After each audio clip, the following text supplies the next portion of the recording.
Bon, même si on a une frontale, on va pas sortir à poil. Donc le deuxième sujet, c'est les poils. Les poils.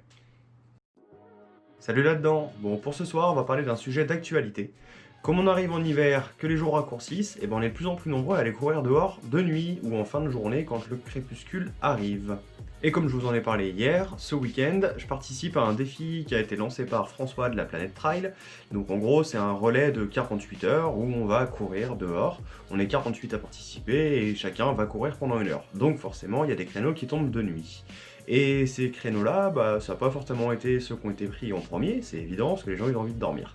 Moi, comme j'avais envie de me mettre un petit défi, bah, je me suis dit que j'allais aller courir en pleine nuit, donc j'ai pris le créneau de 1 heure à 2 heures du matin, et donc bah, forcément il va faire tout noir. Donc aujourd'hui, je me suis dit que pour le sujet de la vidéo, parce que c'est ce soir que je cours, entre 1 heure et 2 heures du matin, donc pour le sujet de la vidéo, et ben c'était tout trouvé, je vous ai fait, et je vais vous proposer une petite checklist de quoi faire, de quoi avoir, avant de partir courir la nuit. Bon bah maintenant que je vous ai donné mon programme de la nuit, qui va être plutôt agréable, hein, évidemment, il pleut pas, pour le moment, hein, on sait jamais, on est en Bretagne, on peut commencer cette petite checklist par le premier point qui pour moi est le plus important, et pour vous aussi ça devrait être le plus important, voir quelque chose, donc la frontale. Bon, ça semble une évidence, on va pas partir courir sans frontale, allez, sauf si on est une nuit de pleine lune qui fait grand beau et que va sur des chemins qui sont pas spécialement en forêt, où la visibilité peut être plutôt bonne et c'est même plutôt super sympa à faire.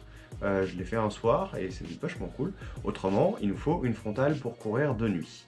Alors en ce moment, les frontales qui sont vachement à la mode, c'est les Stutz, les Gollum, on entend pas mal parler de Petzl évidemment, parce que c'est une marque qui est référente sur le marché depuis très longtemps.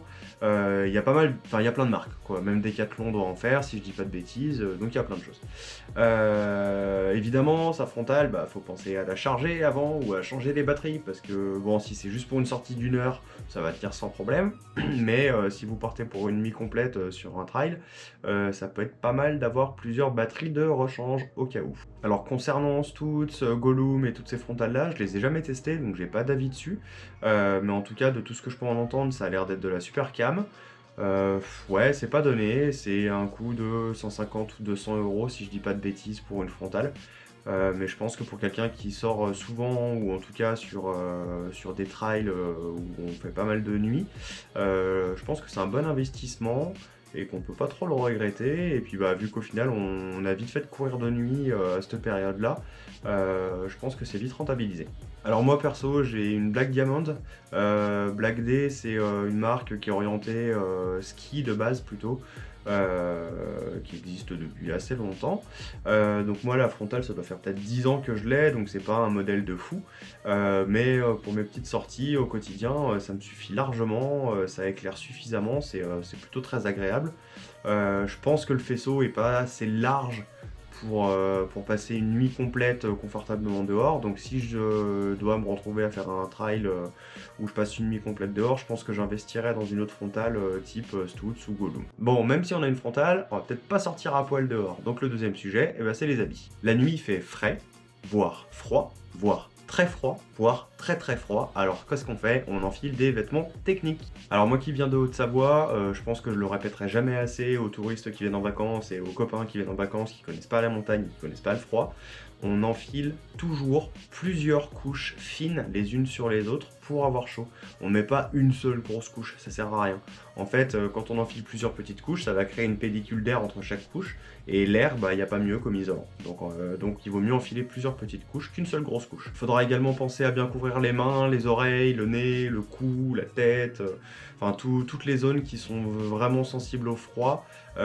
C'est par ces endroits-là, au niveau des extrémités, c'est là qu'on attrape vraiment froid en premier, les onglets, pour ceux qui ont la maladie de Raynaud, des choses comme ça.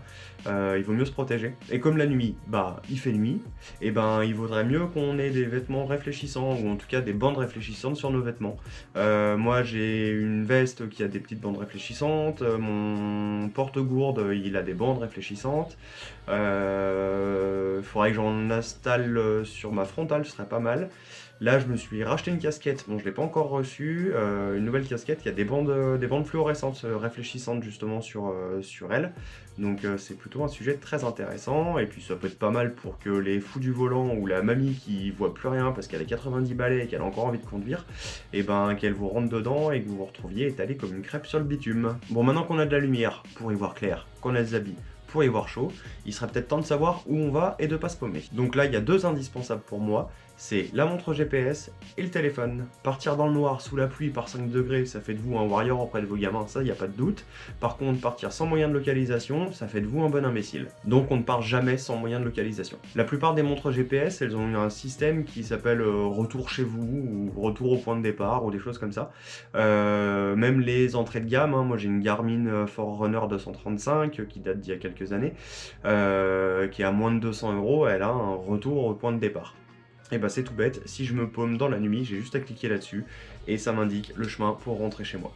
Donc c'est un système de guidage par navigation, hein, c'est une petite flèche qui dit à droite, à gauche, tout droit, et c'est tout bête, mais au moins je sais où est ma maison, et ça c'est plutôt pas mal. Le téléphone c'est quand même une belle invention, non?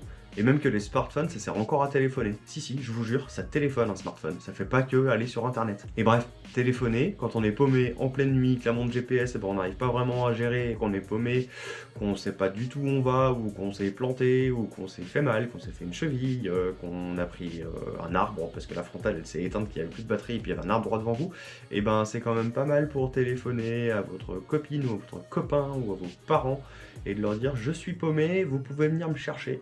Et sur la plupart de nos téléphones aujourd'hui on a tous un GPS également, donc ça permet d'envoyer les informations au secours s'il y a des secours qui doivent venir. Genre bonjour, je suis là, venez me chercher. Et au pire, si vous avez encore un Nokia 3310 ou un truc comme ça, c'est pas grave, hein, ça sert à téléphoner. Et puis les secours ils sont capables de vous localiser avec un appel. Donc ça c'est plutôt pas mal. Prenez toujours votre téléphone et votre montre. Bon, maintenant qu'on a de la lumière, qu'on a chaud avec nos habits, qu'on sait où on est avec notre montre et notre téléphone, il nous reste plus qu'une chose, c'est à survivre. Et ça c'est bête, mais ça s'appelle de l'eau et de la nourriture. Pour moi, c'est indispensable. À chaque fois que je pars pour courir, mais que ce soit en journée ou la nuit, je prends toujours de l'eau avec moi. Alors c'est pas forcément pour boire pendant la course, parce que j'ai pas toujours soif, il n'y a pas forcément toujours besoin, mais c'est surtout au cas où, oui, s'il m'arrive quoi que ce soit. Si je me blesse, et ben, ça peut des fois être un petit peu long d'attendre les secours, donc avoir un petit peu d'eau, c'est cool. Et puis pareil, la nourriture, je sais pas, une fringale ça peut arriver, mais pareil, il y a toujours cette idée-là du s'il m'arrive quoi que ce soit, j'ai quand même un petit truc pour manger. Donc c'est juste une barre de céréales, hein, ça prend pas de place, dans une poche c'est bon, à côté de la gourde, voilà, il n'y a pas de souci, mais pour moi c'est vraiment indispensable. En cinquième, non, en fait non, j'ai pas de cinquième élément parce que bah en fait le titre il était déjà pris.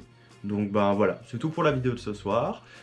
C'était mes 4 points super importants pour aller courir de nuit, avoir de la lumière, être habillé, avoir un système de localisation et puis pouvoir se sustenter. J'espère que cette petite checklist vous aura plu, qu'elle vous servira si jamais vous n'aviez pas pensé à certains trucs. C'est surtout à destination des débutants ou ceux qui n'ont jamais couru de nuit, c'est pour faire un petit rappel au niveau de sécurité et tout ça. Donc voilà, j'espère que cette petite vidéo vous aura plu. Si c'est le cas, n'hésitez pas à vous abonner, parce qu'il y en aura d'autres, des plus tôt, autant que ce soit sur du matos que sur des entraînements et des choses comme ça. Moi ça m'encourage à continuer de voir que les abonnés augmentent forcément, parce que ça fait toujours un petit peu plaisir. Et puis voilà, donc moi bah, là je vais m'arrêter parce qu'il va falloir que j'aille me préparer pour la course de ce soir, enfin pour la sortie de ce soir, déjà manger et tout ça, et puis bah préparer toutes mes affaires parce qu'il faut que je sorte la nuit, donc j'ai plein de choses à mettre en place. On se retrouve demain pour la prochaine vidéo. Si vous voulez suivre le défi des 48 heures de trail en relais, il y a la page Facebook de la Planète Trail qui relaie tout ça. Je vous mets le lien en description. Et puis voilà, n'hésitez pas à nous suivre si vous avez envie et puis si vous pouvez vous le permettre. Il y a toujours la petite cagnotte qui est mise en ligne pour Chanel. Je vous en parlais hier pour la petite qui a un souci au niveau du chromosome 20. Et donc ça s'appelle un chromosome en hélice. J'ai regardé tout ça. Et ben la cagnotte elle est toujours ouverte, donc n'hésitez pas à aller mettre un petit peu d'argent dessus. Ça aidera beaucoup ses parents et puis ça l'aidera elle évidemment. Et puis ce sera un petit acte de générosité qui est quand même pas négligeable, surtout en cette période un peu pourrie. Voilà, donc bon, bah, on se retrouve demain pour la prochaine vidéo. D'ici là, prenez soin de vous, sortez prendre l'air. Ciao, ciao!